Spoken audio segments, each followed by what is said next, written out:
የኢቢኤስ ቴሌቪዥን መስራችና ዋና ስራ አስፈጻሚ የሆኑት አቶ አማን ፍሳጽዮን ከዚህ ዓለም በሞት ተለይተዋል።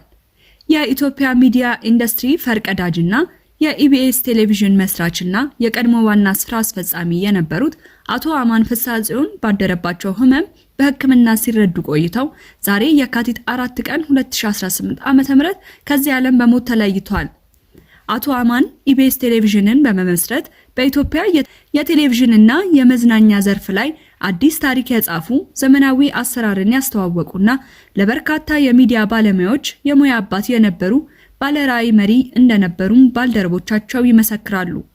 የኢቢኤስ ቴሌቪዥን ማኔጅመንትና ሰራተኞች በታላቅ መሪያቸው ህልፈት የተሰማቸውን መሪር ሐዘን የገለጹ ሲሆን የአቶ አማን ራዕይ ተጠናክሮ እንደሚቀጥልም አስታውቀዋል።